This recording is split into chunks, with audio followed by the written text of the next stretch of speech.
Hello guys. हर हर महादेव। ये मेरा सबसे पहला व्लॉग है।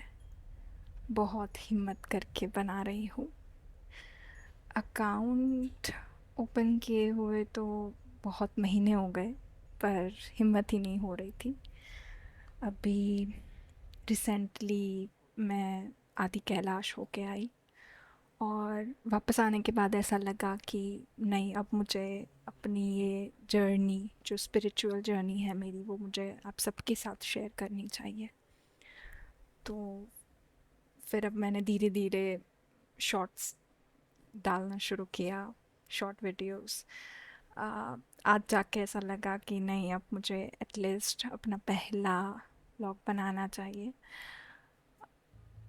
पता नहीं कैसे होगा, पर मैं बस उतना ही सोच के कर रही हूँ कि मुझे बस शेयर करना है अपना जर्नी, जो मैं फ़ील कर रही हूँ। शायद अगर मेरी जर्नी या फिर मेरे एक्सपीरियंसेस किसी एक इंसान को भी पॉजिटिविटी दे दे, मोटिवेट कर दे, तो वर्थ रहेगा ये मेरा जो भी एफ़र्ट है वो। तो मैं स्टार्ट करूँगी कि मैंने लास्ट ईयर सेम टाइम मई के मंथ में ही मैंने केदारनाथ किया था, 11 मई। वो जो मेरा जर्नी रहा था, आने के बाद ऑफ कोर्स बहुत कुछ चेंजेस मैंने अपनी लाइफ में देखे। वापस आने के बाद मेरे करियर में भी, मेरे खुद के इंटरनल ग्रोथ में भी, लाइक जो सेल्फ अवेयरनेस ज़्यादा आई। खुद से प्रेम करना शुरू किया। अब बोलते हैं ना कि कुछ चीज़ें आप छोड़ के आते हो जब केदारनाथ से आते हो, तो मेरे खाने की आदत मैं छोड़ के आई हूँ। थोड़ा फ़नी है, पर मैं बहुत फूडी थी। वहाँ से वापस आने के बाद मैंने ये नोटिस किया कि खाने से मेरा मुंह उतर गया है। अब मैं सिर्फ सांसें चलाने के लिए खाती हूँ, जब मुझे लगता है कि बस अब थोड़ा खाना ही पड़ेगा तभी जाके। तो लोगों को बड़ा सरप्राइजिंग लगता है, क्योंकि मेरी हाइट बॉडी वैसे है, और लोगों को लगता है कि ये कैसे ज़िंदा है अभी तक। क्योंकि जो लोग अगर मेरे साथ रह रहे हैं, वो देख पा रहे हैं कि मैं कुछ नहीं खा रही हूँ, मैं सिर्फ पानी, पानी भी बहुत कम मतलब। और उन लोगों को लगता है कि ये कैसे इतनी एक्टिव रहती है, क्योंकि पूरे दिन में मैं 18 घंटे काम करती हूँ। तो दिमाग कैसे चल रहा है इसका, फिज़िकली ये इतनी फ़िट कैसे है, इतनी एनर्जी कैसे है। तो आई वुड से कि मैं पूरा क्रेडिट मेरे मेंटल हेल्थ को देना चाहूँगी, क्योंकि मैं जो भी मेडिटेशन करती हूँ, योगा करती हूँ, सुबह मैं थोड़ा वॉक पे भी जाती हूँ, जो मेरा डेली रूटीन है ना, वही मुझे इंस्पायर करता है, वही मुझे ये एनर्जी देता है कि मैं थ्रू आउट डे मैं पूरा सस्टेन कर पाती हूँ, इतना एक्टिव रहती हूँ, एनर्जेटिक रहती हूँ। मैंने ये भी नोटिस किया कि केदारनाथ जाने से पहले ना, मैंने मतलब मैं फास्टिंग बहुत करती हूँ। तो अ, वहाँ पे लाइक उससे पहले ना मैंने बहुत ऐसे ट्राई किया कि निर्जला व्रत करूँ मैं एक दिन के लिए, कि जिसमें कुछ भी नहीं खाना, आपको पानी भी नहीं पीना। आ, पर मुझसे हो नहीं पाता था। लास्ट जो मेरा सबसे हाईएस्ट था कि 4 बजे तक हो गया, क्योंकि मैं ऑफिस पे थी, तो काम में आप होते हो तो उतना ज़्यादा आपको भूख प्यास नहीं लगती है, बिजी थी मीटिंग्स में। तो पर 4 बजे ऐसा हुआ कि बस अभी सर फट रहा है, और बस मुझे अभी कुछ ना कुछ तो खाना ही पड़ेगा, मुझसे रहा नहीं जा रहा है। और मेरा एक रूल है कि मैं कभी फोर्स नहीं करती किसी भी चीज़ के लिए, बिकॉज मैं मानती हूँ कि भगवान आपको नहीं बोलते कि आप इतना कष्ट दो।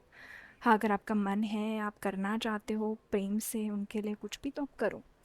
तो 4 बजे जब मुझे ऐसा लगा, क्योंकि सुबह ही मम्मी को बोल दिया था कि मुझसे जब तक होगा मैं करूँगी, अगर नहीं हुआ तो मैं अ, तभी ख़त्म कर लूँगी, कुछ खा लूँगी ऐसे करके। तो फिर 4 बजे मुझसे नहीं रहा गया, मैंने ऑफिस में कुछ ऑर्डर किया और मैंने वहीं पे खा लिया फिर। और केदारनाथ से आने के बाद मुझे याद नहीं है मैंने कितने ऐसे निर्जला व्रत किए होंगे। मतलब मुझे भूख प्यास लगती ही नहीं है, मतलब मुझे याद ही नहीं आता, मुझे लगता ही नहीं है कि मेरी बॉडी चाह मतलब कुछ मांग रही है, मतलब वो ख़त्म हो गई। ये तो सिर्फ मैंने ये बाहरी चीज़ बताई आपको, पर इंटरनली बहुत सारी चीज़ें मैं छोड़ के आई हूँ। मैं जो भी ट्रॉमा लेके चल रही थी थ्रू आउट लाइफ की, होता है हर किसी का कुछ ना कुछ, मेरा बचपन से था, तो वो सब मैंने छोड़ दिया, सबको माफ़ कर दिया। गुस्सा नहीं आता अब किसी पे, किसी से कोई शिकायत नहीं है, और कोई एक्सपेक्टेशंस भी नहीं है। आप सबके लिए अच्छा सोचते हो, कोई आपके साथ अच्छा कर रहा है तो रिटर्न में भी आप अच्छा सोच रहे हो, और कोई आपके साथ बुरा भी कर रहा है तो भी आप रिटर्न में अच्छा सोच रहे हो। आप खुश होकर उसको छोड़ देते हो कि ठीक है, तूने जो किया वो तेरा कर्म, मैंने जो किया वो मेरा कर्म, ऐसा करके। तो बहुत अच्छा एक्सपीरियंस था मेरा। बट इस साल सेम मई के टाइम पे मैंने आदि कैलाश ओम पर्वत में जाके आई। वहाँ से आने के बाद आज ऑलमोस्ट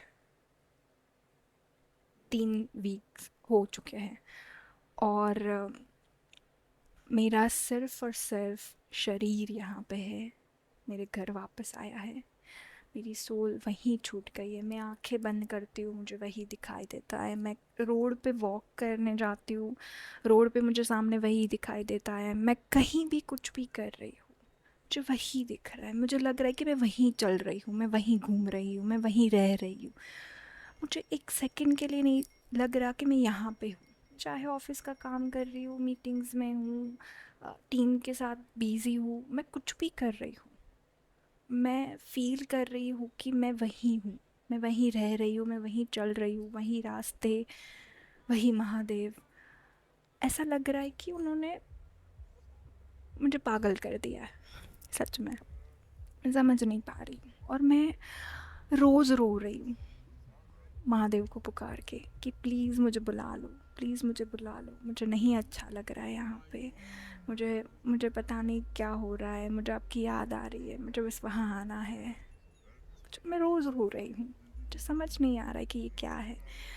अब प्यार था, पर प्यार बढ़ बढ़ के अब पागलपन बन चुका है अभी उनके लिए। तो अब मैं बस रोज़ यही प्रार्थना करती हूँ कि जल्दी से मुझे वो बुलाए और मैं वापस से जाऊँ उनके पास। पर होता है, ऐसा नहीं है कि सबको वैसा एक्सपीरियंस हो, पर मैं अपने साइड से बता रही हूँ कि हर जगह मैं जाती हूँ, हर जगह मुझे वो अपने अलग अलग रूप में प्रतिक्रिया देते हैं कि हाँ मैं हूँ यहाँ पे। यहाँ पे मुझे साक्षात वो विराजमान दिखे, वो एहसास मैं आपको बता नहीं सकती कि मुझे कैसा लगा। वो वहीं पे थे, और शायद उसी वजह से मैं रो रही हूँ कि मुझे आपके पास आना है, क्योंकि अब मैं जान चुकी हूँ कि वो कैलाश पे बैठे हैं। तो मेरा मन नहीं लग रहा है यहाँ पे, मुझे बस वहीं रहना है, मुझे यहाँ नहीं रहना, मुझे और कुछ नहीं चाहिए, मुझे बस वो चाहिए। सब कुछ सब कुछ है, पर मैं फिर भी तड़प रही हूँ उनके लिए। हमेशा मतलब मैंने देखा है, मेरे कई फ्रेंड्स हैं कि वो उनको एज अ प्रेमी के रूप में देखते हैं, कि किसी को उनके जैसा पति चाहिए, किसी को उनके जैसा प्रेमी चाहिए। मैंने हमेशा उनको पिता के रूप में देखा है, हमेशा, बचपन से ही। और हमेशा मैं उनकी ही पुत्री रहूँगी। और इवेंचुअली बोलते हैं ना कि एक लड़की हमेशा से अपने जीवन साथी में अपने पिता के गुण देखती है, कि वो सब वैसे ही होना चाहिए। तो मेरे लिए मेरे पिता महादेव है, तो अब उनके जैसा तो वही जाने, वो अपने जैसा कोई भक्त, अपना ही भक्त उनके आसपास हो, और वो चाहे तो वो कर सकते हैं सब कुछ उनकी पुत्री के लिए, पर वो तो दूसरी बात है। पर हाँ, लाइक जब से मैं वापस आई हूँ, मुझे कुछ हो चुका है, मैं यहाँ हूँ नहीं। मम्मी बार बार बोल रही है कि तुझे क्या हुआ है, अम, तू ठीक नहीं लग रही है। जब से वापस आई है तब से तू बहुत कम बात करती है, तू सिर्फ अपने रूम में ही रहती है, जो कि मैं पहले भी रहती थी। पर अब वो देख रही है कि मैं बहुत ज़्यादा टाइम ध्यान में रहती हूँ। पहले मैं मेडिटेशन करती थी, पर अब मुझे हर वक्त ऐसा लगता है कि बस मुझे उनके साथ ही रहना है, उनके पास ही रहना है, और मुझे कहीं नहीं रहना है। मुझे आसपास की कोई कोई खबर ही नहीं है, और मुझे लेनी भी नहीं है। तो जैसे ही मुझे थोड़ा वक्त मिलता है, मैं बस आंखें बंद करके बैठ जाती हूँ और मैं खो जाती हूँ। मैं सो भी जाती हूँ बैठे बैठे। कई बार बुलाने पे कुछ समझ ही नहीं आता, मैं सुन नहीं रही होती हूँ। अब ये मेरे लिए फ़र्स्ट टाइम है, तो अच्छा भी लग रहा है। मैं बहुत खुश भी हूँ और बहुत दुखी भी हूँ कि मैं क्यों वापस आ गई हूँ। पर माया में तो आना ही पड़ता है। माया के बीच रह के आप कैसे उनका ध्यान करो, यही तो कठिन परीक्षा है हमारे लिए। तो हम सबके कुछ ना कुछ एक्सपीरियंसेस रहे होंगे, आई एम श्योर। अगर कोई नहीं गया है तो आप लोगों को भी आदि कैलाश एक बार जाना चाहिए। मैंने बहुत ही, उससे ज़्यादा सुंदर मैंने कुछ नहीं देखा अभी तक। ऑफ कोर्स बहुत सारी चीज़ें होंगी, पर मेरी आँखों ने जो देखा, जो महसूस किया, तो मेरे लिए तो वो सबसे ज़्यादा सुंदर था। मतलब जो बोलते हैं ना कि बहुत सुंदर है महादेव, कर्पूर गौरम करुणावतारम, कपूर से भी ज़्यादा गोरे है वो। मैंने वो जो वाइट स्नो देखी है, मतलब वो बर्फ़ इतनी वाइट कि मेरी आंखें बंद हो रही थी। अब वो शायद लोगों के लिए नॉर्मल हो सकता है, पर पता नहीं मुझे क्यों ऐसा लगा। मैं आंखें, मतलब ऐसे मैंने ऐसा कभी नहीं देखा। मैं अ, मैं बाहर थोड़े बहुत कंट्रीज़ घूमी हूँ, तो मैंने देखा है स्कॉटलैंड भी बहुत सुंदर है, वहाँ के भी मैंने माउंटेन्स देखे हैं। पीक पे गई हूँ बहुत सारे ऐसे ट्रैकिंग के लिए, पर इसमें कुछ अलग बात थी, पता नहीं क्यों। पर खो खो सी गई हूँ मैं उस सुंदरता में, उस शांति में, उस ज्ञान की भावना में। तो आई होप कि आप सब लोग के साथ भी ऐसा एक्सपीरियंस हो, तो आप वो खुशी महसूस कर पाओ कि उनका आपके साथ होना, आपके अंदर उनका विराजमान होना, ये कितनी बड़ी खुशी देता है आपको। आपको किसी की ज़रूरत नहीं लगती, कोई चीज़ आपको खुश नहीं कर सकती, कोई माया आपको रोक नहीं सकती। जब आपको पता हो कि इस शरीर रूपी मंदिर के अंदर वो साक्षात विराजमान है, शिव आपके अंदर ही है, भीतर ही है, और फिर दुनिया में किसी चीज़ से डर नहीं लगता। बस एक ही चीज़ से डर लगता है कि कभी कुछ मैं ऐसा ना कर दूँ कि मेरे पिता मेरे से नाराज़ हो जाए, उनको लगे कि उन्होंने गलत किया मुझे पुत्री मान के, मुझ पे भरोसा करके। तो मैं ऐसा कदे ही नहीं करूँगी कुछ भी कि जिससे वो नाराज़ हो। बाकी किसी से डर नहीं लगता, कुछ भी नहीं चाहिए, बस वही चाहिए। हर हर महादेव।